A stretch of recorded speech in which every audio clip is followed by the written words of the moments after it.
Well, it's another Olympic gold medal for Simone Biles. Biles captured the gold in the women's gymnastics individual all-around final today in Paris, clinching the victory with her floor routine. She is now the first American gymnast to ever win gold 2 times in the individual all-around event at the Olympics. Biles' U.S. teammate, by the way, Suni Lee, won the bronze, and Brazil's Rebeca Andrade won the silver medal. Thanks for joining us here. I'm Drew Carney. Let's get to some of today's local headlines now, starting in Multnomah County, which is loosening its requirements on ambulance staffing to address the ongoing issue of slow ambulance response times. It's been a point of contention for more than a year now between Multnomah County and ambulance provider AMR. Up until now, County Chair Jessica Vega Peterson had refused to budge on the county's requirement that each ambulance be staffed with 2 paramedics at all times. But now the county has agreed to a 12-month pilot program that allows some ambulances to have 1 paramedic with 1 EMT on board, while others will still have 2 paramedics. Family and friends identify the victim who was killed in a murder-suicide in Vancouver last Thursday. They described Carissa Larkin as a mother of 3 who deeply loved her children. KGW's Daisy Caballero has more after speaking to Carissa's best friend. She is the biggest energy in the room. She walks in the room and you're gonna know Carissa was there. Bailey Gonzalez is left reminiscing unforgettable memories with Carissa Larkin. I am her best friend. She always called me her sister, her soul sister. Bailey says her dear friend was the victim of the murder-suicide in Vancouver on July 25th. Sharing her estranged fiance was the one that pulled the trigger. It was really hard. We're all just taking a second to just grieve and be there for the kids. Carissa leaves behind 2 teen daughters and her 4-year-old son, who she was holding in her arms during her murder. Vancouver police confirmed a bullet grazed the boy's hand. She was going to work. She was taking her 4-year-old to school. And he showed up and surprised her. Bailey recalls being taken aback when she heard the news, sharing it wasn't out of the blue. But it wasn't something we would ever imagine would have happened. The 3 children are currently staying with Bailey and her family as she's working on emergency custody, sharing that the children are aware of what has happened. Hey, everybody, I got mail today. We just sit down and we listen to her voice. So I'm so excited to try them with you. It's okay to cry is what we've learned. And this is how her 13 and 11-year-old daughters are remembering her. If you could say anything about Mom, what would you tell me? She was sweet, caring, very open.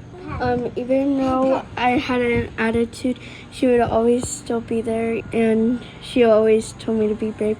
And she's the reason that the mother that I am today, the friend that I am today, the person in my community is because of you, Carissa. You have changed my life entirely. Bailey, by the way, has started a GoFundMe to help with funeral expenses, hospital bills, and Carissa's kids. It's already raised nearly $9,000.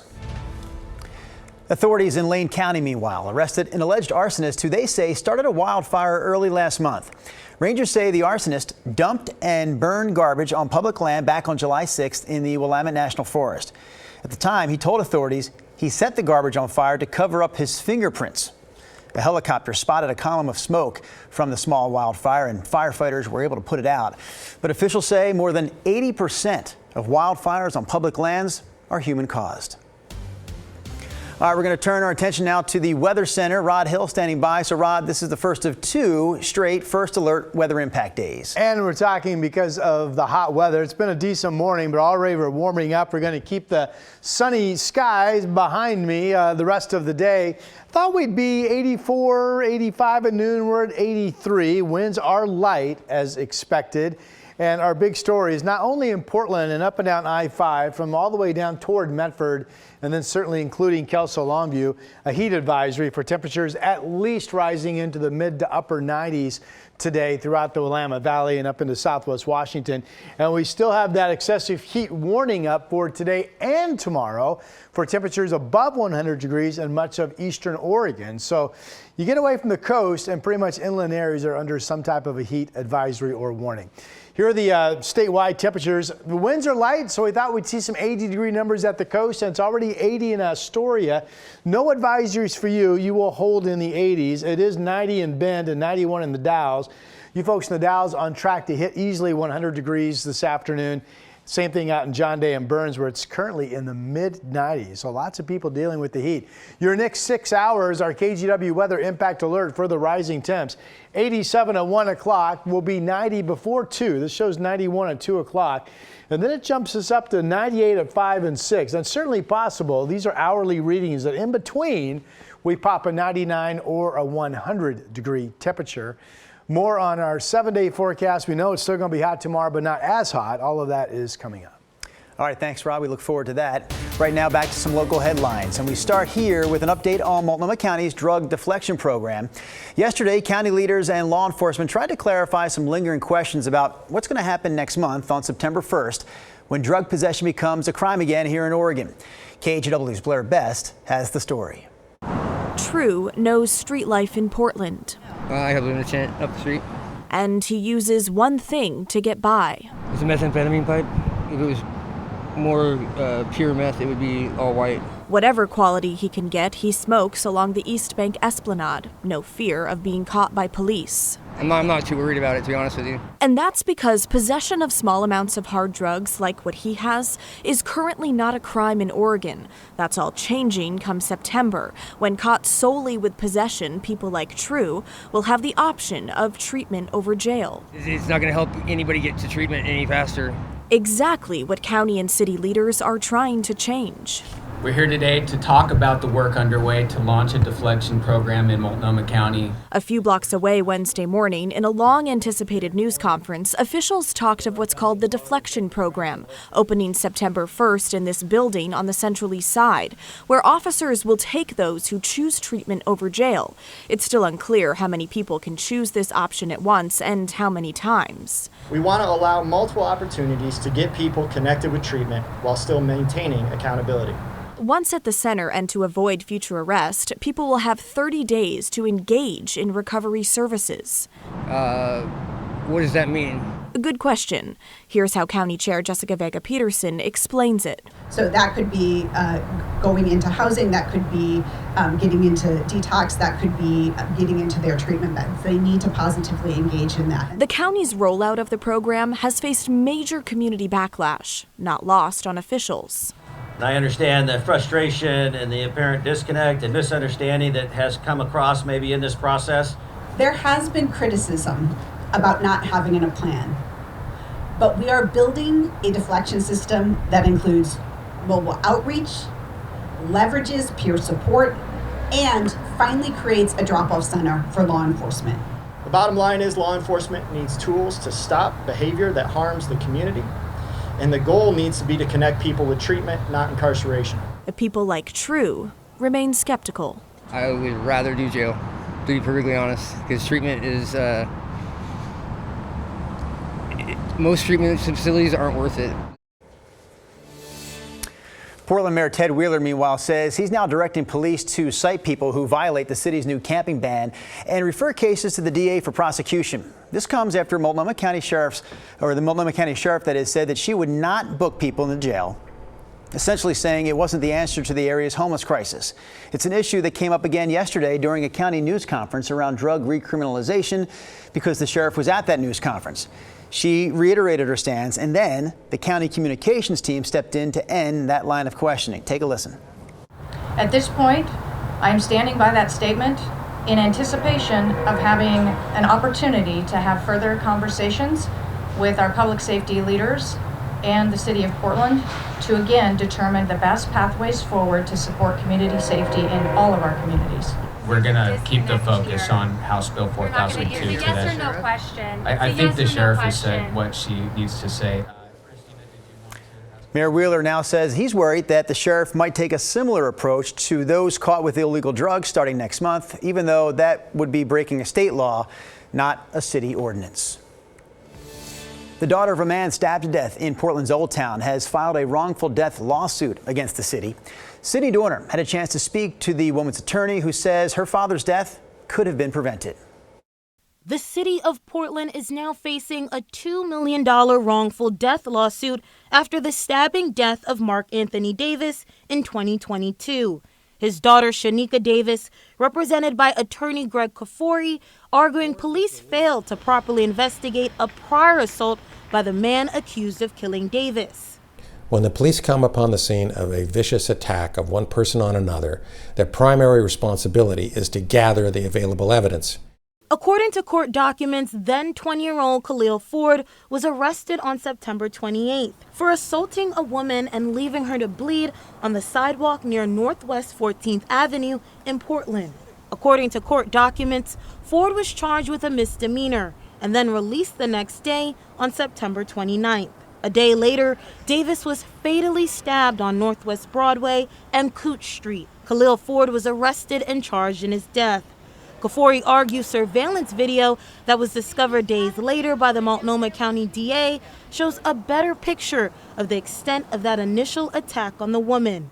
Here, the key evidence of how vicious the attack was video, which was available for the asking. The officer never bothered, and that's why my client, 24 hours later, was dead. The lawsuit claims Portland police officer Todd Trapp did not adequately document or investigate the initial assault, which eventually led to the release of Ford. The older woman was attacked on the 28th. Khalil Ford was released on the 29th. He murdered my client on the 30th. Shanika Davis is seeking $2 million in her suit against the city, $1 million for her father's suffering and another for the loss suffered by his family. Hold police officers' feet to the fire. They need to know that if they conduct sloppy investigations and the result is some innocent member of the public gets severely damaged, or in this case killed, the city of Portland can be held to account.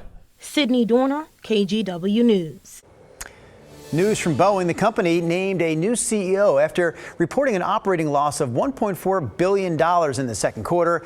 That number is worse than what analysts had expected. The new CEO, Kelly Ortberg, previously led aerospace supplier Rockwell Collins in Iowa. He's replacing retiring CEO Dave Calhoun, who we know has been under fire for the company's safety and manufacturing issues. Ortberg starts next Thursday. All right, we have a little time here for a new edition of a segment we launched last month on the KGW Sunrise Show. It's called What to Do with China and Drew. This is where Sunrise co-anchor China Green and I visit towns and neighborhoods all around the area, and you get to tell us what to do when we get there. The latest stop on our tour, Newberg. What to do with China and Drew in Newberg. First stop today, Bells Up Winery. A dedicated Sunrise viewer named Willie Huey said to check this place out. They're one of the little guys out here in Newberg's wine country, offering private winemaker-hosted tastings for one group at a time. And there's Dave, the winemaker himself, pulling the wine straight out of the barrel for us. So this is a 2021 Jupiter Pinot Noir. Next stop, downtown. So this is it, downtown Newberg, hanging out along First Street. Where are we going now? Good Company, Cheese Bar and Bistro. Hi, welcome in. Hi, we just tasted some great wine, but I think we need some cheese now. 100%. Awesome. A viewer named Kathy Tompkins suggested this place, one of only 3 dedicated cheese shops in all of Oregon, and the only one in this part of the state. And they also have sandwiches on the menu, thank you very much, and desserts. My goodness, save some for the show. Yep, stop. It looks like a farm. It's actually a brewery on a farm. It's Wolves and People Farmhouse Brewery. Thanks for coming. 2, please. Viewer Kristen Miller described it perfectly. A lovely place to sit outside on a nice summer day. What's cool about this place, a lot of their ingredients are grown right here on the farm or somewhere nearby in Newberg. Hey, Christian, are we a part of the wolf pack yet? Ow! Now, speaking of wolves, they don't have wolves here, but they do have other critters and animals. A viewer named Mary suggested this spot, a downtown Newberg classic, Critter Cabana. You have license to take home 1 animal. Deal? Okay, deal. Ferret? No. How about a snake? Are you joking? You're joking. How about a guinea pig? You're getting closer. Where the heck did she go? Oh, there you are. You found something. I did. Does it have a name? It does. Rod Hill Jr. Thank you, Newberg. She really thought that dog was cute, obviously. To name it after you. Name.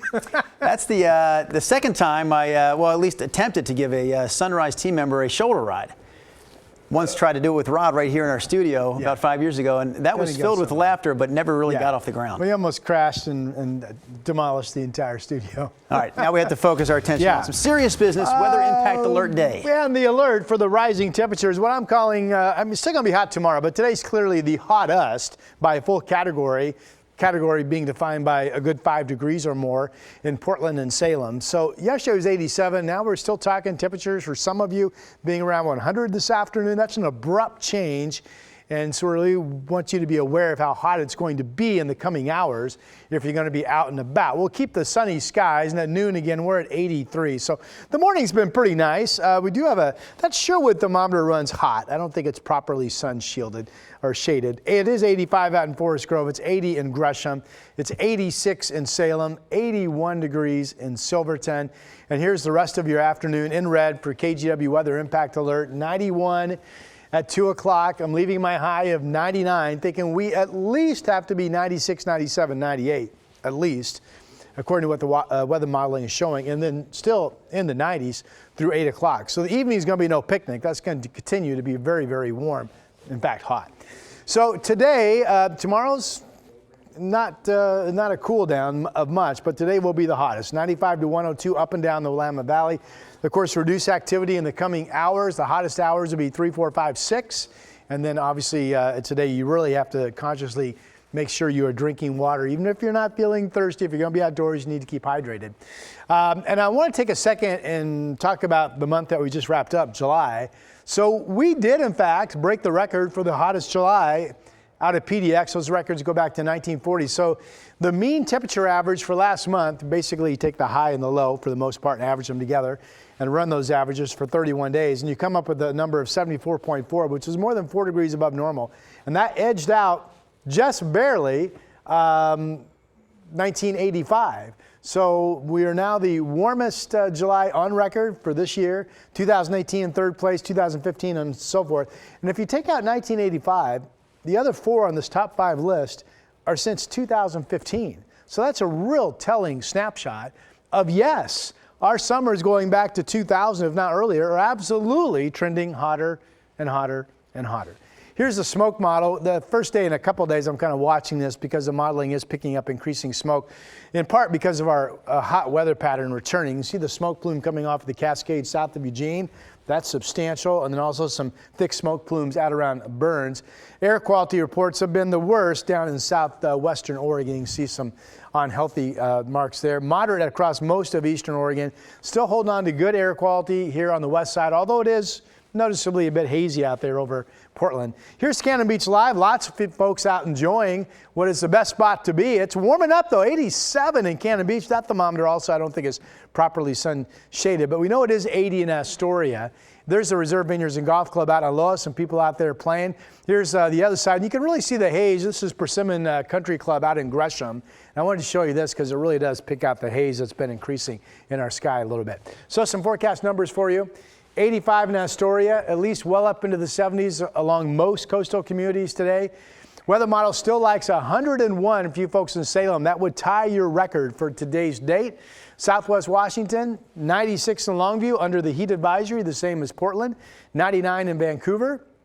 Hottest spot in the state, one of them, still projected to be you folks out in the Dalles. Look at that temperature. 106 potentially for you folks in that 5 and 6 o'clock hour this afternoon.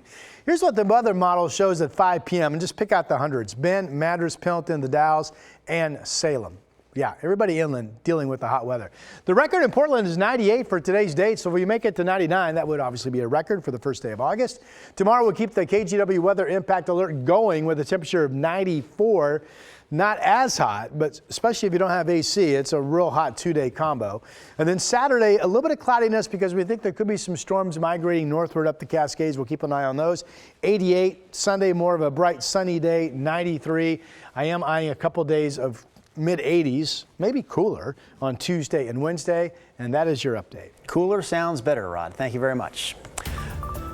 Well, we know sports betting has become big business in the state of Oregon. Last year alone, bettors in the state wagered more than $500 million on professional sports. And a closer look reveals that it's not just the spotlight sports like football or basketball that people are betting on. How about table tennis? This is not a joke. Rod Hill, when we first heard this, we're like, what are they talking about, table tennis? But yes, table tennis has become one of the biggest sports for local bettors. Last year, Oregonians wagered $57 million alone on the sport of table tennis. And one of the single biggest bets last year came in February in the wee hours of the morning when a sports bettor in Oregon put down $35,000 on a match that was happening in Poland between two basically unknown players. Are any table tennis players known, for that matter? Well, right. I want to know if they won or if they lost their money. Well, here's the deal. What is driving this interest in table tennis is the question we asked. A sports marketing expert told us he thinks it's the constant action in the game. So you're seeing the players play, you're seeing the odds change every 5 to 10 seconds, and you're free to wager fairly large sums of money on this at any time.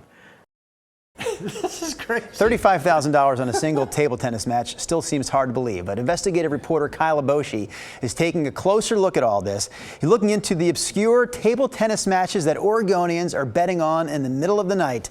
That report from Kyle airs tonight on KGW News at 11. To me, that's one of the more shocking stories that we have had. I had no idea. No, if you asked me, name the sport that everyone's betting on in the middle of the night here in Oregon, table tennis would have been 35th on the list. Exactly, right.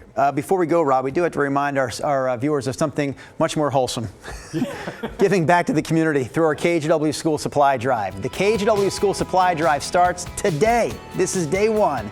One of the easiest ways you can give all month long is to check out this webpage that we're showing you on our screen, kgw.com/school. When you go there, just click the Donate Cash button. Now, if you still want to drop off school supplies in person, we do have a collection event coming up this Saturday at the Washington Square Mall. We'll be there between noon and 4. By we, I don't mean necessarily Rod and me. I mean the KGW team. Yes. You're not going to be at the mall on Saturday, right? I don't believe so. All right. A big thanks, by the way, on day number 1 of our school supply drive to On Point Community Credit Union, Safeway, and Rick's Custom Fencing for everything they're doing to make this year's supply drive a huge success. And with that, we say thanks for watching.